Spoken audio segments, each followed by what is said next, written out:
Assalamualaikum warahmatullahi wabarakatuh. Baiklah, di sini saya akan menjelaskan tentang coronavirus. Coronavirus saat ini sudah menyebar ke berbagai negara, berawal dari negara China, Wuhan, sehingga saat ini sudah masuk ke wilayah Indonesia dan membuat Indonesia menjadi zona merah. Coronavirus, pasti dalam semuanya sudah tahu apa itu coronavirus. Coronavirus adalah keluarga besar virus yang menginfeksi pada hewan, salah satunya adalah pada kelelawar. Namun lambat laun berevolusi dan menyebar pada manusia. Coronavirus adalah penyakit jenis baru yang belum pernah teridentifikasi oleh manusia. Namun menurut para ilmuwan sekarang, coronavirus adalah penyakit yang berasal pada hewan, salah satunya adalah kelelawar. Coronavirus ini adalah penyakit yang menyebar pada sistem pernapasan, yang mengakibatkan demam, batuk, flu, hingga kematian pada korban yang mengalaminya.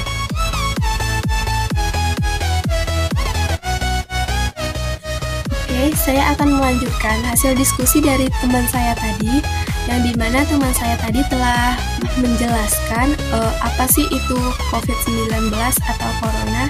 Nah, di sini saya akan menjelaskan apa saja sih tanda-tanda dan gejala dari penyakit virus corona. Menurut kalian, apa saja sih tanda dan gejalanya? Nah, di sini saya akan menjelaskan perkembangan dari hari ke hari, tanda-tanda dan gejala dari COVID-19 tersebut. Nah, di mana saya akan menjelaskan yang pertama yaitu tanda-tanda dari COVID-19. Ini adalah tanda-tanda dari penyakit corona atau COVID-19. Di sini saya akan menjelaskan dulu dari hari pertama sampai hari keempat. Nah, hari pertama sampai hari ketiga, orang tersebut mengalami tanda-tanda. Yang pertama, gejalanya mirip masuk angin. Yang kedua, sakit tenggorokan ringan. Yang ketiga, tidak demam, tidak lelah, masih makan seperti biasa. Di hari keempat, orang tersebut mengalami tanda-tanda. Yang pertama, sakit tenggorokan, merasa mabuk. Yang kedua, suara mulai serak. Yang ketiga, suhu tubuh berkisar antara 36,5 derajat Celcius. Yang keempat, mulai anoreksia. Yang kelima, sakit kepala ringan. Yang keenam, diare ringan. Lanjut, di hari kelima hingga hari keenam, orang tersebut mengalami tanda-tanda pada hari kelima. Yang pertama, sakit tenggorokan, suara mulai serak. Yang kedua, tubuh demam ringan, suhu tubuh berkisar 36,5 hingga 36,7 derajat Celcius. Yang ketiga, tubuh mulai lelah dan merasa sakit pada persendian. Di hari keenam, mengalami tanda-tanda seperti berikut. Yang pertama, demam meningkat menjadi 37 derajat Celcius. Yang kedua, batuk kering atau berdahak. Yang ketiga, sakit tenggorokan saat makan, berbicara, ataupun untuk menelan. Yang keempat, kelelahan, mual. Yang kelima, sesekali sulit untuk menelan. Yang keenam, jari mulai sakit. Yang ketujuh, yaitu diare, bahkan orang tersebut bisa muntah-muntah. Lanjut, pada hari ke-7 hingga ke-9, orang tersebut mengalami tanda-tanda seperti berikut ini. Di hari ke-7, orang tersebut mengalami tanda-tanda. Yang pertama, demam lebih tinggi, yaitu mencapai 37,4 hingga 37,8 derajat Celcius. Yang kedua, yaitu batuknya lebih banyak dan dahaknya juga lebih banyak. Yang ketiga, badan mulai terasa nyeri, kepala juga terasa lebih berat. Yang keempat, frekuensi nafas pendek sekali. Yang kelima, diare mulai sering. Dan keenam, muntah-muntah. Pada hari ke-8, orang tersebut mengalami tanda-tanda seperti berikut. Yang pertama, demam tinggi hingga mencapai 37,9 derajat Celcius. Yang kedua, yaitu sulit bernafas. Pada saat bernafas, mereka akan merasa lebih berat. Yang ketiga, batuk terus-menerus. Yang keempat, sakit kepala, nyeri sendi, bahkan juga terasa sakit pinggang. Pada hari ke-9, orang tersebut mengalami tanda-tanda seperti berikut. Yang pertama, gejala bertambah buruk. Yang kedua, demam semakin tinggi. Yang ketiga, batuk tidak mereda dan bahkan lebih buruk dari sebelumnya. Yang keempat, meski sudah berusaha, orang tersebut akan merasa lebih sulit untuk bernafas. Baiklah, itulah tadi tanda-tanda terinfeksinya dari virus corona. Lanjut, di sini saya akan menjelaskan lagi bagaimana sih gejala-gejala orang terinfeksinya virus corona. Di hari pertama, pasien mengalami demam.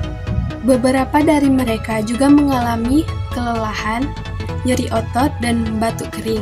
Sementara sebagian kecil lainnya, orang tersebut mengalami mual muntah, diare pada 2 hari sebelumnya.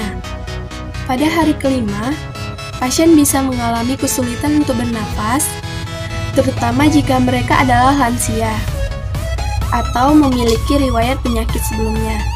Pada hari ketujuh, gejala-gejala tadi sudah banyak muncul, akan tetapi orang tersebut belum dirawat di rumah sakit. Di hari ke-8, pada titik ini, pasien dengan kasus yang parah mengalami sindrom gangguan pernafasan akut atau ketika cairan menumpuk di paru-paru. Kejadian ini sering berakibat fatal. Pada hari ke-10, jika pasien mengalami gejala yang memburuk, ini adalah waktu ketika COVID-19 membuat pasien harus dirawat di ICU. Gejala pada COVID-19 ini dapat mirip dengan pneumonia, akan tetapi kondisi pasien yang terjangkit COVID-19 ini dapat menjadi lebih buruk dari waktu ke waktu. Inilah yang dapat membedakan antara pneumonia dengan COVID-19. Ada beberapa cara penularan virus corona yang harus diketahui masyarakat. Cara penularan melalui udara dengan batuk dan bersin, kontak pribadi seperti menyentuh atau berjabat tangan, menyentuh benda atau permukaan bagian virus di atasnya, kemudian menyentuh mulut, hidung, mata sebelum mencuci tangan. Itulah mengapa sangat disarankan agar kita menjaga jarak physical distancing setidaknya 2 meter dengan orang lain. Dengan begitu kita bisa terhindar dari terkena percikan. Sangat disarankan pula saat terpaksa berada di kerumunan untuk selalu mengenakan masker dan membuang masker tersebut di tempat sampah selesai digunakan selama beberapa jam. Baiklah, setelah teman-teman saya sebelumnya sudah menjelaskan tentang apa itu COVID-19 atau Coronavirus Disease 2019, lalu bagaimana cara penularannya, dan juga apa sih tanda dan gejala jika kita terinfeksi virus corona. Selanjutnya saya akan menjelaskan bagaimana cara pencegahannya agar kita tidak terinfeksi oleh virus corona. Jadi, cara yang bisa kita lakukan yaitu yang pertama, kita harus sering-sering mencuci tangan dengan air yang mengalir dan juga sabun dengan minimal 20 detik. Setelah itu, kita juga bisa mengikuti perintah dari pemerintah yang sudah ditetapkan yaitu stay at home, work from home, apapun kita lakukan dari rumah, meminimalisir kegiatan yang berada di luar rumah, dan juga menghindari adanya kerumunan. Lalu kita juga bisa lakukan yaitu menghindari kontak langsung dengan pasien ataupun orang-orang yang terindikasi dengan virus corona.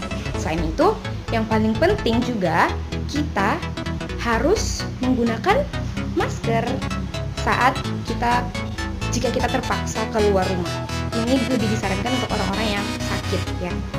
Jadi bagaimana sih cara pemakaian masker yang benar? Jadi di sini saya sudah punya 2 masker surgery mask atau masker operasi.